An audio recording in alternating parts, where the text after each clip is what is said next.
Lahat sa pagiging bida mo, isa sa mga bida dito sa Maka? Um, para sa akin siguro po yung experience ko po sa Korean, katulong naman po siya sa dito po sa Philippines somehow kasi well, I work there as a singer and here I work po as an actress. So, hindi ko po alam kung parang paano ko siya mapagsasama or something. Pero yung mga natutunan ko po sa Korea is yung work ethics nila na I desire and I want to apply din po here in the Philippines and I feel na makakatulong naman po. Without spoiling anything or giving away too much, palagay mo magugustuhan ng publiko yung character mo, why or when? Yun nga po eh. Actually, I was surprised na the way that the people perceive my character is a bully. Kasi the first time that I read the script, parang, tsaka yung character sketch ko rin po, hindi ko po kasi siya nakita as a bully.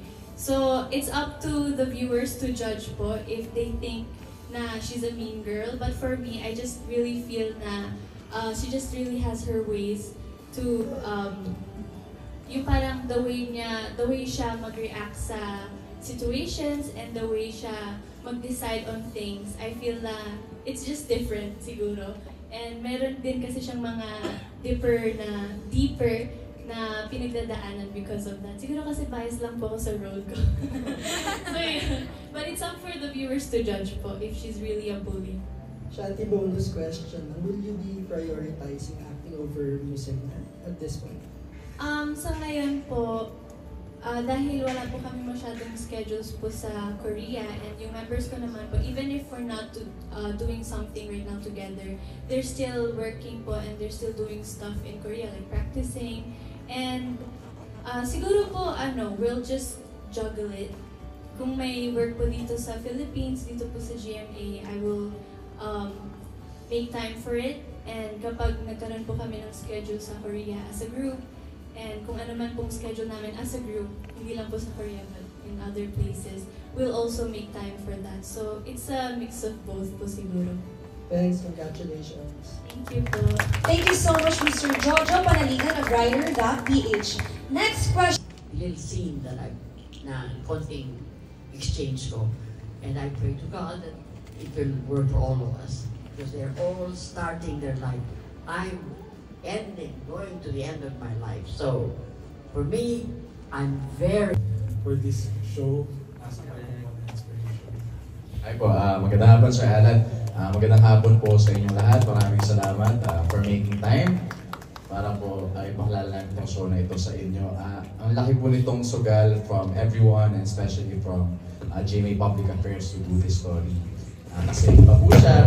Siyempre ngayon po alam niyo naman na marami sa atin na nasa industriya na na hindi na alam kung ano yung formula to make a show sell. Diba? The audience is constantly changing, ibang consumption patterns sila, ibang preferences nila. Pero kami parang we had to go back sa kung ano ba yung gusto namin. So, alam niyo po yung uso-uso yung mga content na alam niyo mga Chinese na nagluluto, yung sila mismo yung mag-harvest sa bukid.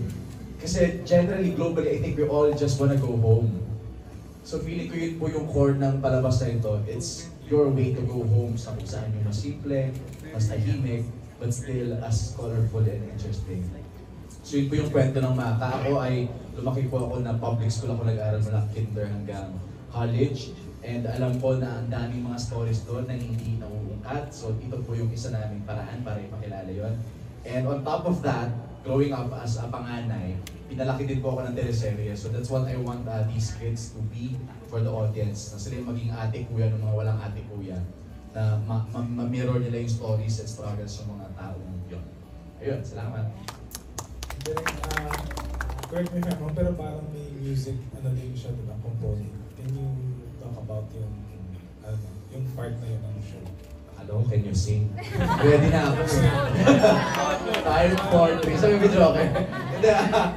Yes, may music po. Kasi yung pinagmulan din, kasi siya, yung mismong school for the arts.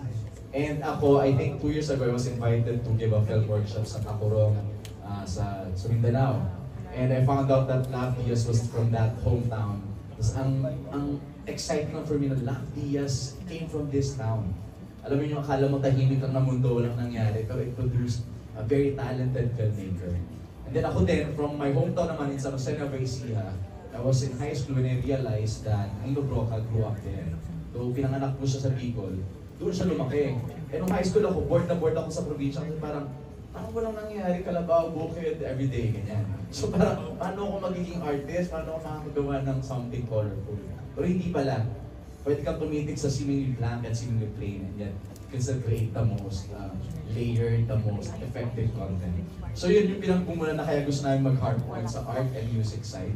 Kasi gano'n parang ang dami-dami Filipinos out there na feeling nila trap sila sa mga boring na mundo nila. But still, art and music can come from those worlds. Yun po. So would you say na parang it's very inspired then of what you experienced as a student, yung mga incorporate ko dito? Yes, definitely. Lalo yung mga pasaway na estudyante, ako yun. So, kaya sana marami makarelate sa mga ganyan. And last naman kasi parang it's nice to also have another youth-oriented show. Parang we don't get as many as we used to. And para sa inyo, di ba parang every generation parang may mga definitive youth-oriented programs. Para sa inyo ba, what do you think will make this one special?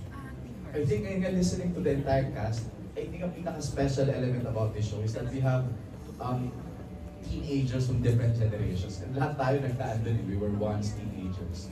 So kami nga with the writers, minsan may feeling ka na ano bang paikikwento natin? When in fact, isa sa kanila dito, napaka-rich ng pinanggagalingan nila. And on the surface, mukhang magkaiba kasi magkaiba yung review. Pero grabe din yung similarities yung pag-ibig pa rin yung pagdadaanan niya. Attention from parents, validation ng potential nila. So yun yung, I think, magiging definitive about it, that someone will really, kumbaga, uuwian yung mga main insights na yun, that is true whether kung anong generation ka man galing.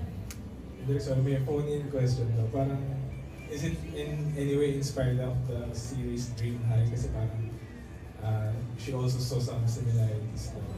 Marami actually kaming series na pinagkukuhaan, and hindi, actually even dito sa local mga series Kasi ngayon gusto naman natin kwentong Filipino pa rin talaga kwentong Filipino public school So walang one show that we are trying to emulate, pero we're coming from all the shows that made all of us when we were young, di ba? Yung nagbigay sa atin ng idea kung ano ba yung adulthood na nilook forward to natin. So yun, kung ano talaga siya, amalgamation ng lahat ng mga shows sa pinanggalingan natin. Thank you, Direk. Congratulations. Thank you. Indeed, home is where the heart is. Thank you so much, Mr. Alan Policarpio of the Philippine Daily Inquirer. Next, we have, gusto ko lang question muna bago tayo